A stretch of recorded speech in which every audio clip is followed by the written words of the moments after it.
नमस्कार दोस्तों, मैं ज्योति आपका स्वागत करती हूँ आपके अपने YouTube चैनल उत्साह में। तो आज की वीडियो क्लास 12th के छात्रों के लिए है जो कि 2026 में अपना बोर्ड एग्जाम देने वाले हैं। यहाँ पर मैंने मॉडल सेट को रखा है 2026 के भूगोल के, ज्योग्राफी के, ठीक है। मैं इस वीडियो में मैं क्लास 12th के जो मॉडल सेट है उसके सब्जेक्टिव क्वेश्चन को बहुत अच्छे से डील करूंगी, समझाऊंगी और ऑब्जेक्टिव प्रश्न के भी यहाँ पर मैंने जो उत्तर है उसको टिक कर दिया है, जिसे आप आराम से देख लीजिए। जो कुछ महत्वपूर्ण ऑब्जेक्टिव प्रश्न है उसको मैं समझा देती हूँ। बने रहिएगा इस वीडियो के साथ, जहां पर आप सरल भाषा में पूरा कॉन्सेप्ट समझेंगे। जब हम ये पहला प्रश्न देखते हैं तो ये है which one of the following is not a source of geographical information. ठीक है, हिंदी में निम्नलिखित में से कौन सा भौगोलिक जानकारी का स्रोत नहीं है। इसमें पूछा गया है कि ऐसा, ये चारों ऑप्शन में ऐसा क्या है जिससे हम किसी भी चीज के बारे में, उसका भौगोलिक ज्योग्राफिकल जो कंडीशन है उसके बारे में नहीं जानते हैं। ऑप्शन दिया हुआ है चार: यात्राओं के वृतांत, पुराने मानचित्र, चंद्रमा के चट्टानों के नमूने और प्राचीन महाकाव्य। उत्तर यहाँ पे दिया हुआ है। ठीक है, प्राचीन महाकाव्य जो रचनाएं हैं वो आपको साहित्यिक ज्ञान दे सकता है, उसके इतिहास के बारे में बता सकता है, उस समय की भाषा के बारे में बता सकता है, लेकिन आपको वहां के भौगोलिक जो कंडीशन था, ठीक है, उसके बारे में नहीं ज्ञान देता। आपको वहां के ज्योग्राफिकल कंडीशन के बारे में, वहां जो यात्रा वृतांत है, ठीक है, जो भी ट्रेवलर्स हैं उनके बुक्स जो लिखे हुए हैं उससे जानकारी मिल सकती है। पुराने मानचित्र जो मैप है उससे जानकारी मिल सकती है।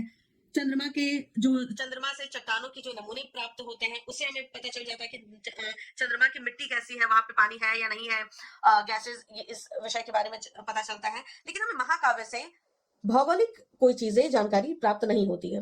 दूसरा प्रश्न देखते हैं, which country has the highest density of population. उत्तर होगा सिंगापुर। ठीक है, ये तो याद करने वाली बात है, उसमें कुछ नहीं है। किस महाद्वीप में जनसंख्या वृद्धि सबसे अधिक है। उत्तर है अफ्रीका। ओके, इस प्रकार ही मैंने आपके लिए जो भी प्रश्न है वो ऑब्जेक्टिव प्रश्न है उसको टिक कर दिया था। अगर मैं एक एक करके बतलाऊंगी तो उसमें समय जाएगा, इसीलिए मैं अब सब्जेक्टिव प्रश्न की ओर बढ़ रही हूं, जहां पर मैं आपको उसका कॉन्सेप्ट समझा सकूं। ठीक है, यहाँ पे सेक्शन बी, ये 2 मार्क्स क्वेश्चन है, महत्वपूर्ण है, ये ऑब्जेक्टिव में भी पूछा जा सकता है, तो ध्यान रखिएगा। Who is the author of the book small is beautiful. ठीक है, जो बुक है स्मॉल इज ब्यूटीफुल, उसके लेखक कौन है। उत्तर हो जाएगा ई एफ सॉरी इसके इसके उत्तर हो जाएगा ई एफ शुमाकर। ठीक है, अगला प्रश्न देखते हैं, आईटीडीपी का अर्थ क्या होता है। उत्तर है हो जाएगा integrated tribal development project, Hindi में समेकित जनजातीय विकास परियोजना। तो जब आईटीडीपी का नाम आएगा तो आपको याद रखना यहाँ पर बस 2 शब्द याद रखिएगा, ट्राइबल डेवलपमेंट, ओके, और हाँ पूरा शब्द तो याद रखना ही होगा। इसमें क्या हो जाएगा कि ट्राइब्स के जो आदिवासी जनजाति जो है उनके विकास के बारे में बात की गई थी। ठीक है, अगले अगले प्रश्न में जाते हैं और देखते हैं, on which river and between which two places does national waterway number 1 lie। Okay, राष्ट्रीय जलमार्ग संख्या 1 गंगा नदी पर है और यह इलाहाबाद से हल्दिया के बीच स्थित है। उत्तर देखिएगा, जो राष्ट्रीय जलमार्ग संख्या 1 है, नेशनल वाटरवे नंबर 1, वो किस नदी पर स्थित है, गंगा नदी पर है, और किन 2 शहरों के बीच स्थित है, इलाहाबाद और हल्दिया। अगला प्रश्न देखते हैं, प्रश्न संख्या 29, What is the source of pollution along the banks of Ganga. Ganga नदी के किनारे जो प्रदूषण है उसके कारण क्या है। तो नदियों के प्रदूषण जो है हम जानते हैं, उसका उत्तर जो है घरेलू सीवेज, जो घरेलू कचरा निकलता है वो, औद्योगिक अपशिष्ट, जो भी इंडस्ट्रियल वेस्ट है उसके कारण वो गंगा में बह रहा है और इससे गंगा मैली हो रही है, गंदी हो रही है। कृषि अपवाह, जो भी कृषक ये हो रहा है वो ये हो रहा है, और धार्मिक क्रियाएं, जो हम लोग ये स्नान के लिए जाते हैं, गंदगी फेंक देते हैं वहां पे, स्नान तो कर लेते हैं, ठीक है, मानो के स्नान से उतना गंदा नहीं होगा जितना हम जो अपशिष्ट वहां पे छोड़ देते हैं, जो प्लास्टिक, पॉलिथीन और कपड़े कपड़े के टुकड़े, वो सारी चीजें जो है वो उसमें ही डाल देते हैं, है ना। तो इसके कारण गंगा नदी जो है, या फिर कोई भी नदियां, तो गंगा नदी की बात हो रही है, लेकिन ध्यान रखिएगा कि किसी भी नदी के साथ यही सारी चीजें उसे गंदा करने का कारण बनता है। घरेलू सीवेज, औद्योगिक अपशिष्ट, कृषि अपवाह और धार्मिक क्रियाएं। अगला देखते हैं, which country is the largest trading partner of India. Answer हो जाएगा the United state of America, USA. यहाँ पर आप देखिएगा कि भारत का जो सबसे बड़ा व्यापारिक साझेदार है वो कौन है, तो वो आ जाएगा अमेरिका। यहाँ पे हमारे जो है बिजनेस में हम लोग बहुत ज्यादा ही कनेक्टेड होते हैं। आप देखिएगा कि हमारे क्षेत्र में हम लोग अमेरिकन एप्लीकेशन यूज करते हैं, अमेरिकन बहुत सारे ब्रांड यूज करते हैं, व्हीकल्स के ब्रांड यूज करते हैं, मोबाइल ब्रांड यूज करते हैं। तो ये सारी चीजें जो है वो अमेरिका की जो कंपनी है वो अधिक हमें हमारे भारत में यहाँ पे बिजनेस करते हैं, और हमारी भी जो कंपनीज है वो अमेरिका से बिजनेस, हमारी साझेदारी हमारी अच्छी चलती है। तो ये याद रखिएगा America. How many rail zones are in there in India, ठीक है, तो यहाँ पे हो जाएगा 18, 18 रेल जोन है। ओके, ये प्रश्न 32 बहुत इंपॉर्टेंट है। Push and pull factors are responsible for, ठीक है, उत्तर आ जाएगा माइग्रेशन। पुश और पुल हाँ, पुश और पुल कारण स्थानांतरण के लिए जिम्मेदार होता है। अब ये भी प्रश्न आ जाता है कि पुश और पुल मेथड ये जो चीज है वो है क्या।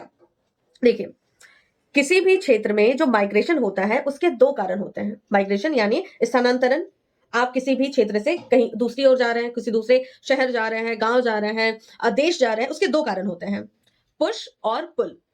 पुश का मतलब हो जा रहा है कि आपको उस क्षेत्र से धकेल कर हटाया जा रहा है, पुश किया जा रहा है। पुल मतलब होता है खींचना, ठीक है, आकृष्ट करना। अब ये तो है कि हमें अपने क्षेत्र से कौन धकेल कर भगा सकता है। सुनिए, परिस्थितियां हैं ये। जब हम पुश की बात करते हैं, पुश फैक्टर की बात करते हैं माइग्रेशन के कारण में, तो ये वैसे कारण होते हैं जो हमारे क्षेत्र में हमें बहुत सारे अपना जब हम विकास नहीं कर पाते हैं, हमें बहुत सारी चीजें नहीं मिल पाती हैं अपने क्षेत्र में, ठीक है, तो वो परिस्थिति अगर हमें अपने क्षेत्र में जैसे हम झारखंड में हैं और हम यहाँ पर चाहते हैं कि हम सॉफ्टवेयर इंजीनियरिंग करें, ठीक है, सॉफ्टवेयर से रिलेटेड कोई कार्य करें, क्या आपको झारखंड में इस सेक्टर में बहुत ज्यादा विकास दिख पाएगा? थोड़ा कम है, ठीक है। अब तो हर जगह चीजें ठीक हो रही है, लेकिन ये थोड़ा कम है। रिसर्च में ये आपको लगेगा कि ये आपको बहुत सारा जो है ना वो क्षेत्र नहीं प्रदान कर पा रहा है ना। तो हम पुश तब होता है, पुश फैक्टर तब काम करता है माइग्रेशन के लिए जहां पर हमें विकास के लिए उतने संसाधन प्राप्त नहीं हो पाते हैं। हमारे पास संसाधन ही नहीं है जिसका प्रयोग करके हम और आगे बढ़े, हम कमा सके, हम पढ़ाई कर सके, तब हम माइग्रेटेड होते हैं उस स्थान से, हमें भागना पड़ता है, जाना पड़ता है दूसरे स्थान में। तो ये हो जाता है पुश फैक्टर। पुल फैक्टर तब होता है जब कोई स्थान बहुत अच्छा है, वहां पर बहुत सारी चीजें हैं, अवसर है आपके पास, और आप चाहते हैं कि हम वहां पर जाएं, हमारे लिए और बेहतर होगा चीज, हमारे लिए बहुत सारी चीजें बेहतर होगी, तब यहाँ पे पुल फैक्टर काम करता है। अगर झारखंड में हम बहुत सारी चीजें, यहाँ पर फैक्ट्रीज बहुत सारी रहती, और यहाँ पर है कि बाहर के लोग भी झारखंड को देखकर आते हैं कि झारखंड से हमें सीखना है, चाहे हम सॉफ्टवेयर की बात करें या फिर फैक्ट्रीज की बात करें या फिर संस्कृति की बात करें, हर चीज में अगर यहाँ पर इसका नाम बहुत ज्यादा रहता है तो हम दिल्ली या फिर चेन्नई ये सब क्यों जाते हैं, हम वहां के लोग यहाँ पर आते हैं ना। तो पुल फैक्टर ये होता है जब कोई भी स्थान बहुत संसाधनों से धनी होता है, वहां पर हर चीज बहुत अच्छा होता है, हर चीज मतलब यहाँ पे आर्थिक को मैं पॉइंट में रखूंगी, आर्थिक व्यवस्था बहुत अच्छी रहती है, तब हम ये और वो लोगों को आकृष्ट करता है, तब ये पुल फैक्टर वहां पे काम करता है। लोग माइग्रेट होकर अपने स्थान को त्याग कर नए स्थान में जाते हैं, पुल। और पुश में होगा जहां पर आपके पास संसाधन कम है, आपको वहां से जाना पड़ रहा है, ठीक है। तो यहाँ पे पुश और पुल दोनों ही माइग्रेशन में उसके जो है वो कारण होता है। चलिए, अगला जो है, who is the marginal workers in India. उत्तर है, भारत में वे लोग जो साल में 6 महीने से कम काम करते हैं, सीमांत श्रमिक कहते हैं। मार्जिनल वर्कर को हिंदी में माफ कीजिएगा, सीमांत श्रमिक कहते हैं। चलिए, दूसरा प्रश्न है, अगला प्रश्न जो है, mention any 2 disease caused by contaminated water, ठीक है, दूषित पानी से होने वाली 2 बीमारियों के नाम। यहाँ पे है हैजा और टाइफाइड, कोलेरा और टाइफाइड, ठीक है। सेक्शन सी, यहाँ पे 3 मार्क्स के क्वेश्चन है, आराम से समझ लीजिए इसको। Explain any 3 features of underground mining method in different countries of the world. प्रश्न हिंदी में देखिए, विश्व के विभिन्न देशों में भूमिगत खनन विधियों की 3 विशेषताएं स्पष्ट कीजिए। जो अंडरग्राउंड माइनिंग होता है उसकी विशेषताओं के बारे में बताया जा रहा है यहाँ पे। इसका गुण क्या है, देखिए, विशेषता क्या है। पहला गुण है माफ कीजिएगा, यह सुरक्षित और संरक्षित है। खानों के अंदर सुरंगों और खानों का विशेष ढांचा तैयार होता है जिससे जमीन गिरने से बचती है। अगर माफ कीजिएगा, माइनिंग हो रही है जमीन के अंदर, तो वैसा स्ट्रक्चर दिया जाता है जिससे वो जमीन धंस ना जाए, क्योंकि अंदर से तो खोखला हो रहा है, ठीक है, अंदर से खोखला होते जा रहा है, लेकिन ये जमीन धंस ना जाए इसीलिए ऐसा स्ट्रक्चर बनाया जाता है कि वो मजबूत रहे। दूसरा हो जाएगा उच्च लागत और तकनीक। भूमिगत खनन में मशीनरी, रोशनी, वेंटिलेशन की जरूरत होती है। आप जमीन के अंदर है तो उसमें मशीनरी की आवश्यकता होगी ही, रोशनी की आवश्यकता होगी क्योंकि अंधेरा रहेगा, और वेंटिलेशन की भी जरूरत होगी, हवा की भी जरूरत होगी। तो इसका जो है पूरा ध्यान रखा जाता है। संपत्ति की सुरक्षा। खनन सामग्री जैसे कोयला, सोना, लोहा आदि सुरक्षित रूप से निकाले जाते हैं, भूमि की सतह कम प्रभावित होती है। जब हम माइनिंग करते हैं तो भूमि के ऊपर में खनन तो नहीं करते हैं, ऊपर से नहीं खोद रहे हैं, ये ऐसा का वैसा ही बना हुआ है। हम नीचे नीचे में इसको खनन करके, खोद करके हम जो भी कोयला, सोना जो भी निकालना है उसको बाहर ले आते हैं, और ये ऊपरी सतह पे कोई भी प्रभाव नहीं पड़ता है, नीचे फिर भर दिया जाता है चीजों को, ठीक है, बालू ये सब भर दिया जाता है, ठीक है। अगला देखते हैं, अगला question, differentiate between growth and development with an example. Hindi में विकास और वृद्धि में एक उदाहरण सहित अंतर स्पष्ट करें। दो वर्ड आ रहा है हमारे सामने, दो वर्ड आ रहा है, ग्रोथ और डेवलपमेंट, विकास और वृद्धि। देखते हैं, सुनिए। वृद्धि यानी ग्रोथ क्या होता है? मात्रात्मक बदलाव। उदाहरण, किसी गांव की आबादी 1 लाख से 1.2 लाख हो गई। विकास क्या बोला जाता है? गुणात्मक है ये बदलाव और स्थायी बदलाव है। उदाहरण, गांव में स्कूल, अस्पताल और बिजली का आना। मुख्य अंतर क्या है? वृद्धि सिर्फ संख्या में बढ़ती है और विकास जीवन स्तर सुधारता है। जब हम ग्रोथ की बात करते हैं, इसको अच्छे से समझिए, जब हम ग्रोथ की बात करते हैं तो यहाँ पर जस्ट नंबर की बात कर रहे हैं, और ग्रोथ हमारे हाइट में भी ग्रोथ हो रहा है, ठीक है, लेकिन इसका अर्थ ये तो नहीं है कि हम विकसित हो रहे हैं, ठीक है। किसी भी देश की यदि जनसंख्या बढ़ रही है तो क्या हम उसे विकासशील तभी बोलते हैं कि हाँ चलो ये जो है इसमें डेवलपमेंट हो रहा है? नहीं, ऐसा तो नहीं है। किसी देश में जनसंख्या का बढ़ना, किसी व्यक्ति की हाइट का बढ़ना ग्रोथ कहलाता है, डेवलपमेंट नहीं। ये जस्ट नंबर से है और ये बढ़ सकता है, घट सकता है, ये चीज होती है। जब संख्या बढ़ती है ग्रोथ कहलाता है। जब हम डेवलपमेंट की बात करते हैं तो यहाँ पर आप देखिएगा गुणात्मक और स्थायी बदलाव कहलाता है, जो गुण में बदलाव आ जाते हैं। आपने कोई चीज सीखा है, आपका विकास हुआ है। आपने क्लास 12 को पास किया, आपने बहुत सारी चीजें सीखी, आपने कंप्यूटर सीखा, आपका डेवलपमेंट हो रहा है, ठीक है। जो गुणात्मक, गुणों का बढ़ना डेवलपमेंट है, विकास है, और जस्ट संख्या से कोई भी चीज बढ़ना, हाइट हो या फिर एज हो, तो ये हो जाएगा आपका वृद्धि, ठीक है। और मुख्य अंतर जो है यहाँ पर ये है कि वृद्धि सिर्फ संख्या से रिलेटेड होता है, सिर्फ नंबर्स आपको बतलाता है, और जब विकास की बात करते हैं तो हम जीवन स्तर को सुधारते हैं, हम कुछ अच्छा सीखते हैं। अच्छा, अगला प्रश्न देखते हैं। Describe any 3 characteristic of house hold industries. जो गृह उद्योग के 3 विशेषताओं जो है उसको बतलाना है। तो देखिए, जो गृह उद्योग होते हैं, पहला जो गुण है वो है छोटे पैमाने पर उत्पादन होता है, क्योंकि ये परिवार और छोटे जो ग्रुप होते हैं परिवार के, उसके द्वारा किया जाता है। तो छोटे ग्रुप होते हैं, परंपरागत और हस्त शिल्प आधारित होता है, जो बुनाई, कुम्हार का जो काम होता है, कागज, लकड़ी, ठीक है, कढ़ाई, ये सारा चीज होता है, उसमें मशीन्स का यूज नहीं होता है। फिर स्थानीय बाजार पर निर्भर ये होता है, जो स्थानीय बाजार है, जो मार्केट है, उपभोक्ता है, उस पर निर्भर करता है। इसमें एक और चीज होता है कि जो परिवार की महिलाएं हैं, जो छोटे छोटे परिवार को नौकरी मिल पाती है, ठीक है, वो छोटे छोटे काम करके, सिंपल काम करके जो है अपना विकास कर सकते हैं, वो भी देश में अपना जो है अपना रोल अदा कर सकते हैं। चलिए, question number 38, Bharat differentiate between hamleted and dispersed rural settlement of India. Hindi में भारत की छुटक एवं ये छिटक होगा, ठीक है, भारत की छिटक एवं विखंडित ग्रामीण बस्तियों में अंतर स्पष्ट करें। अब देखते हैं कि छिटक क्या है। हेमिलेटेड, घर समूहों में होता है, जैसे छोटे मोहल्ले, और विखंडित बस्तियां होती है, घर खेतों और खुले स्थानों में फैले होते हैं। मुख्य अंतर होता है समूह बनाम फैलाव, ठीक है। यहाँ पे मैं बताती हूँ, रुकिए। जब हम छिटक बस्ती बोलते हैं तो छिटक बस्ती की आती है जब ग्रुप्स हो, ठीक है, जब बहुत सारा ग्रुप हो। जब यहाँ पर मैं दिखाती हूँ कि हाउस का एक मोहल्ले में छोटी छोटी जो है वो एक ग्रुप हो, हाउस का, ठीक है, परिवारों का ग्रुप हो, ये हो जाएगा छिटक बस्तियां।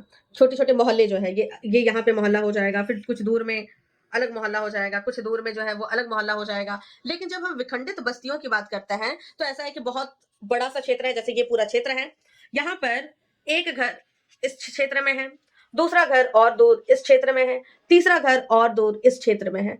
ठीक है, दूरी देख रहे हैं, इसमें दूर जो घर है, जो परिवार है, वो दूर दूर में बसे होते हैं। उसको बोला जाता है विखंडित बस्तियां। और छिटक बस्तियां होती है कि एक एक मोहल्ले में कुछ परिवार, फिर दूसरे मोहल्ले में कुछ परिवार, वो गैदर्ड होते हैं, समूह होते हैं, उसको बोला जाता है यहाँ पे छिटक बस्तियां। ठीक है, दोनों में अंतर मैंने आपको समझा दिया। अगला देखते हैं, explain the importance of irrigation for agriculture in India. Bharat में कृषि के लिए सिंचाई के महत्व को स्पष्ट कीजिए।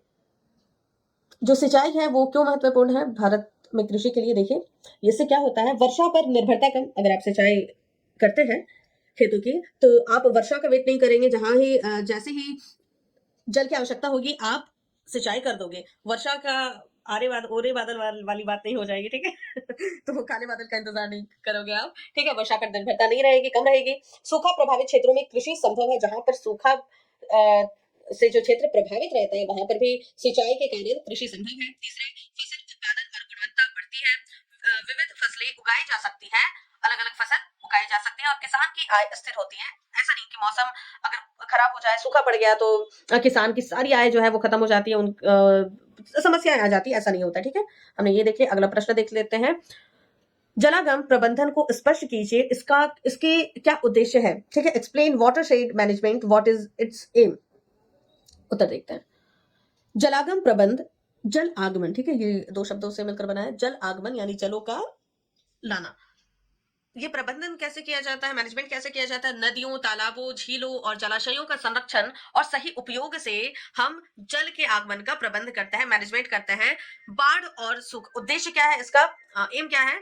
बाढ़ और सूखा नियंत्रण। ठीक है, जब हम नदियों में, तालाब में, झील और जलाशयों का संरक्षण ठीक से करते हैं, जल का संरक्षण करते हैं, तो इससे बाढ़ और सूखा का नियंत्रण हो सकता है।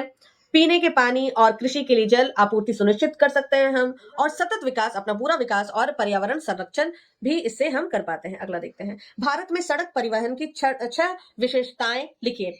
Right any 6 characteristics of road transport in India.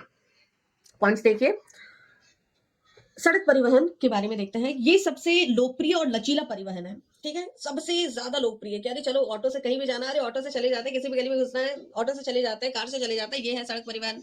छोटे और बड़े शहरों को जोड़ता है। हम आराम से छोटे शहर, बड़े से बड़े शहर में सड़क के जरिए जा सकते हैं। व्यापक नेटवर्क राष्ट्रीय और राज्य राजमार्ग जोड़ता है। ठीक है, एक्सक्यूज मी। माल और यात्री दोनों परिवहन के लिए उपयुक्त। अगर जहां पे माल लोडिंग करना है, वो भी मैंने बोला ना कि छोटी छोटी गलियों तक में भी ये कर सकते हैं। कोई फैक्ट्री अगर छोटी गली में भी है, फिर भी सड़क सड़क परिवहन, ऑटो, रिक्शा, ये सारी चीजें वहां पर जा सकती है गलियों में। अगर हम ट्रेन की बात करें तो क्या ये गलियों में जाएंगी? Of course not. ठीक है, ग्रामीण विकास में मददगार, ग्राम में भी सड़क परिवहन जाना संभव हो सकता है। तो ग्राम में भी विकास यहाँ इसके माध्यम से अच्छे तरीके से हो सकता है। बस, ट्रक, कार और बाइक के लिए सुविधा होती है। सड़क परिवहन बस, ट्रक, कार और बाइक के लिए सुविधाजनक होती है। चलिए ठीक है, अगला देखते हैं। अगला प्रश्न है, describe any 5 features of changing pattern of the composition of India's imports. Bharat के आयात संरचना के बदलते स्वरूप की 5 विशेषताएं बतलाएं। ठीक है, देखते हैं। मशीनरी और इलेक्ट्रॉनिक्स का बढ़ता आयात। ठीक है, जो आयात हो रहा है वो हम लोग जो है किसका कर रहे हैं? मशीनरी और इलेक्ट्रॉनिक्स का आयात बढ़ते जा रहा है। कच्चे तेल और ऊर्जा पर निर्भरता जो है वो होती जा रही है कम। कृषि उत्पादों का आयात कम हुआ।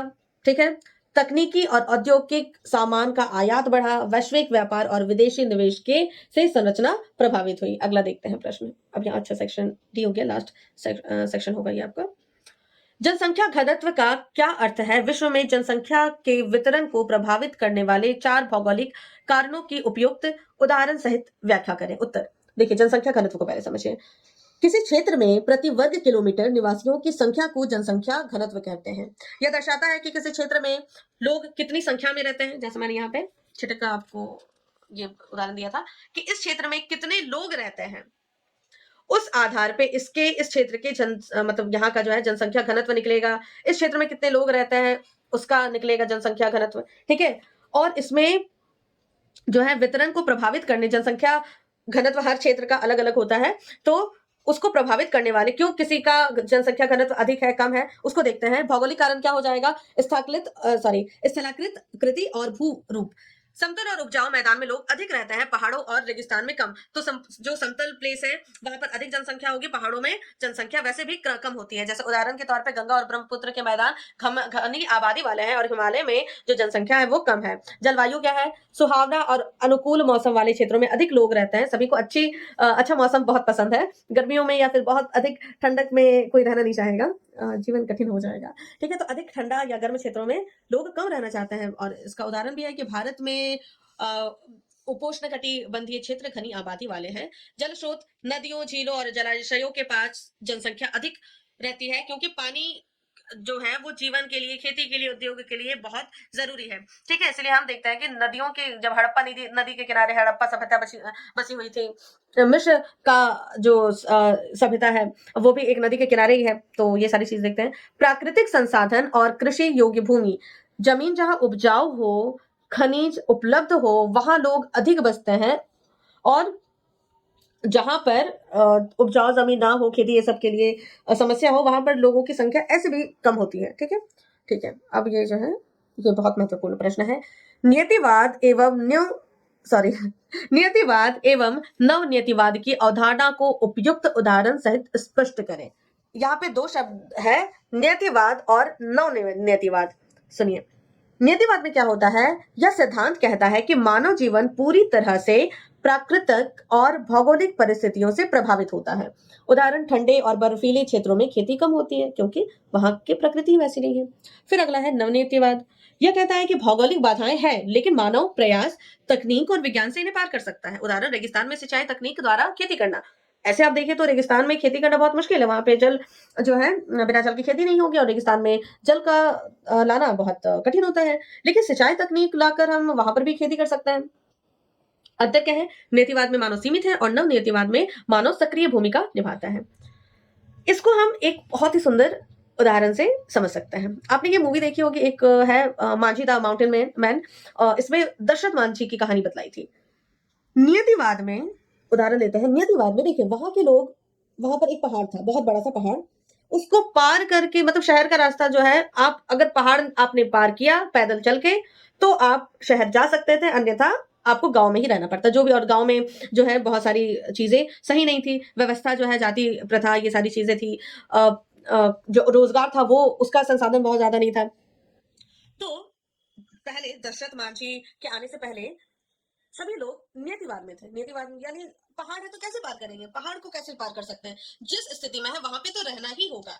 यहाँ पे आपको उदाहरण जैसे दिया गया, ठंडे और बर्फीले क्षेत्र में खेती कम होती है तो खेती के बिना ही रहना पड़ेगा, मांस ये समय ही निर्भर रहना पड़ेगा। लेकिन नवनियतिवाद में जब व्यक्ति आता है तो दशरथ मांझी जैसे उन्होंने बोला था नहीं कि पत्थर को तो तोड़ना है, जब तक तोड़ेंगे नहीं तब तक छोड़ेंगे नहीं, ये डायलॉग उन्होंने बोला था। और उन्होंने बदलाव किया, हथौड़ी, छेनी, ये सारे से उस पत्थर को भी, प्राकृतिक जो चीज बनी हुई है पहाड़, जो कि आप सिंपल सी बात है कि पहाड़ तोड़ना कोई बहुत इजी चीज नहीं है, जब, और वो भी एक व्यक्ति के लिए। ठीक है, तो उसने उसको तोड़कर रास्ता बनाया। नवनियतिवाद यही करता है, जो भी प्राकृतिक चीज है, जो भी समस्याएं उत्पन्न करती है हमारे विकास में, तो वो क्या करता है, उसमें थोड़ा बदलाव करता है। चाहे वो तकनीक के द्वारा हो, विकास के द्वारा हो, उसमें बदलाव करता है और उसके बाद फिर अपने अनुकूल, उस अनुकूल अनुरूप जो है उसको ढालता है प्रकृति को। जैसे उन्होंने दशरथ मांझी ने जो है वो पहाड़ को काटकर रास्ता बनाया। ठीक है, प्रकृति में थोड़ा बदलाव हुआ, वहां से रास्ता बन गया, ये नवनीतिवाद है। पहाड़ था और सभी समस्याओं को फेस करते थे, देखते थे, तो वो नियतिवाद है। ठीक है, जब हम प्रकृति को और उसकी समस्याओं को ऐसे ही एक्सेप्ट करते हैं, जो जैसा वैसे ही जीना पड़ेगा, तब वो नियतिवाद होता है। आपके नियत में लिखा हुआ है। ठीक है, नियत वो होता है, नियति जो करवा ले वही होगा। नवनीतिवाद में इस तरह है कि ऐसे कैसे हमारे साथ ऐसा हो जाएगा, अरे हम आगे बढ़ेंगे, बदलेंगे, खुद के विकास के लिए बिल्कुल तत्पर रहेंगे, और हम प्रकृति में भी थोड़ा बदलाव लाने का प्रयास करते हैं और खुद के जीवन को, स्वयं के जीवन को, मानव जीवन को जो है वो थोड़ा सरल बनाते हैं। तो ये नियतिवाद और नव नियतिवाद मैंने समझा दिया आपको। दूसरा फिर जो है घुमंतु पशुपालन एवं व्यवसायिक पशुपालन में अंतर स्पष्ट कीजिए। देखिए घुमंतु पशुपालन, इसमें नाम से ही है घुमंतु पशुपालन, जो पशुपालन जो है वो अपने जीविका बस चलाने के लिए पशु का पालन करते हैं और एक स्थान से दूसरे स्थान में जाते रहता है। ठीक है, यह परंपरागत रूप से चराई के लिए काम करता है। लोग अपने पशुओं को स्थान स्थान पर ले जाता है, उद्देश्य केवल जीवन यापन है और यह छोटे पैमाने पर होता है। ठीक है, ये व्यवसाय, इसमें क्या हो जाएगा कि उन पशुओं को का जो पालन है वो अपने बिजनेस के लिए करते हैं। वो चाहे वो दूध का हो, मांस का हो, ऊन इत्यादि पशुओं को पालते हैं ताकि उससे बिजनेस कर सके। लोग ऊन का जो बिजनेस करता है उसमें वो बहुत सारी शिप्स को जो है भेड़ों को पालते हैं। उनको पालकर एक स्थान से दूसरे स्थान नहीं ले जाते। एक फैक्ट्री, बड़ी-बड़ी फैक्ट्री होती है, वहां पर उन भेड़ों को पाला जाता है, उसका ऊन निकाला जाता है, ऊन को सेल किया जाता है, फिर भेड़ों को जो है फिर से वही फैक्ट्रीज में मतलब जो उनका जो क्षेत्र रहता है रहने का, वहां पर फिर भेज दिया जाता है। वैसे ही दूध उत्पादन में ये होते हैं, गायों को रखा जाता है और फिर वहां पर दूध उत्पादन होता है, पैसे कमाए जाते हैं, फिर उनको रखा जाता है वहीं पे। ठीक है, समझ लीजिए। अगला प्रश्न देखते हैं। जल संसाधनों की कमी के 3 कारण स्पष्ट कीजिए। भारत में जल प्रदूषण जल प्रदूषण नियंत्रण के 2 विधायी उपायों की चर्चा कीजिए। जल संसाधनों की कमी के 3 कारण क्या है, देखते हैं। 3 कारण है अत्यधिक जल उपयोग, प्रदूषण, प्राकृतिक कारण। पहला है अत्यधिक जल उपयोग।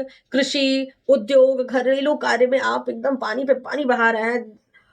आप सभी ये चीज होली में देख सकते हैं या फिर कोई भी पूजा पाठ हो, ठीक है, कोई भी फेस्टिवल है, ईद हो या फिर कुछ इस तरह, वो रहता है ना कि ये रहता है, अरे वाह फेस्टिवल है, चलो चादर धोते हैं, चलो घर को धोते हैं। और हमारी माताएं जो है वो थोड़ा कम यूज करती हैं, कम ये सब। माताओं के सामने ये वीडियो मत चला दीजिएगा, नहीं तो चादर की तरह आप भी धो सकते हैं। खैर, तो घर में जो है बहुत अधिक जल का प्रयोग करना, बस ऐसे बहाना वो हो जाता है। Excuse me. प्रदूषण, औद्योगिक कचरा, रासायनिक अपशिष्ट और गंदा पानी से जल पीने लायक ही नहीं रहता है। जल संसाधन वो खराब हो जाता है। ठीक है, मेरे यूज के लायक ही नहीं रहा तो वो तो फिर बेकार ही हो गया ना। प्राकृतिक कारण जो है, सूखा अगर पड़ जाता है, जो भूमिगत जल है वो कम होने लगती है, जलवायु में परिवर्तन आता है, तो इसके कारण जो है वो जल संसाधनों में कमी आती है। जो अब 2 विधायी उपाय जो है, यानी जो सॉल्यूशन है वो क्या हो सकता है। जल प्रदूषण अधिनियम 1974 जल स्रोतों को प्रदूषण से बचाने और उद्योगों पर नियंत्रण के लिए ये किया गया था। और राष्ट्रीय नदी संरक्षण योजना एनआरसीपी नदियों की सफाई और जल संरक्षण के लिए बनाया गया ताकि जो संसाधन है उसमें कमी ना आए। ठीक है, बंदरगाहों को अंतरराष्ट्रीय व्यापार के प्रवेश द्वार क्यों कहा जाता है। अंतर्देशीय बंदरगाहों की 3 विशेषताएं बताइए। उत्तर देखते हैं।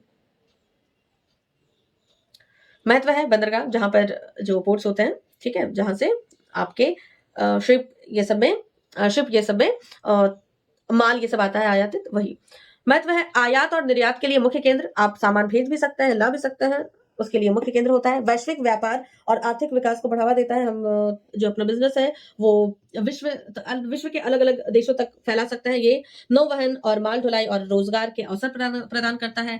अंतर्देशीय बंदरगाहों की विशेषता क्या होती है अपने देश में, ठीक है, नदियों या रेलवे से मुख्य बंदरगाह से जुड़ते हैं, माल का संरक्षण होता है और वितरण केंद्र माना जाता है। ये स्थानीय और राष्ट्रीय व्यापार में सहायक होता है। अगला जो अंतिम प्रश्न है वो है मैप, नीचे दिए गए स्थानों को मानचित्र में दर्शाएं।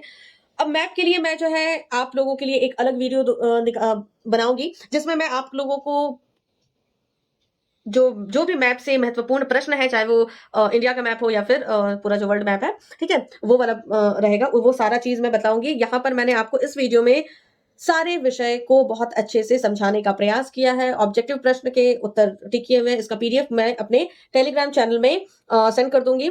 आशा है कि आप लोग टेलीग्राम चैनल से जुड़े होंगे। अगर आप लोग टेलीग्राम चैनल से नहीं जुड़े हैं तो मैं अपने इस वीडियो के डिस्क्रिप्शन में आपको मेरे टेलीग्राम चैनल, व्हाट्सएप चैनल का लिंक दे दूंगी और फेसबुक चैनल का भी लिंक दे दूंगी। आप लोग टेलीग्राम चैनल में जाकर इसका पीडीएफ डाउनलोड कर लीजिएगा, बहुत अच्छे से याद कर लीजिएगा। और आप हमारे व्हाट्सएप चैनल से जुड़कर, आपको मालूम है सारे नोटिफिकेशन जो है व्हाट्सएप चैनल में मैं डालती हूँ, टेलीग्राम चैनल में भी आपको नोटिफिकेशन मिल जाएंगे और जो फाइल्स है वो टेलीग्राम चैनल में मिल जाएगा। अगर आपके मन में कोई भी प्रश्न है और आप मुझसे पर्सनली ऐसे बात करना चाहते हैं, ये चैट करना चाहते हैं, बात करना चाहते हैं, तो आप मुझे डीएम कर सकते हैं फेसबुक में। मैं आपसे आपके सभी प्रश्नों का उत्तर देने का पूर्ण प्रयास करूँगी और कमेंट में मुझे ज़रूर बतलाइए कि और किस विषय में आपको ये वीडियो चाहिए, किस विषय को, टॉपिक को अच्छे से समझना है और ठीक है, मिलते हैं अगली वीडियो में। और हाँ, एक चीज़ ज़रूर, हमारे चैनल को सब्सक्राइब करना बिल्कुल मत भूलिए क्योंकि आपके लिए ऐसी ही वीडियो आती रहेगी और वीडियो को शेयर कीजिए। अगर वीडियो पसंद आई है तो लाइक कीजिए। मिलते हैं अगली वीडियो में। धन्यवाद। जय हिंद। पढ़ो उत्साह के साथ।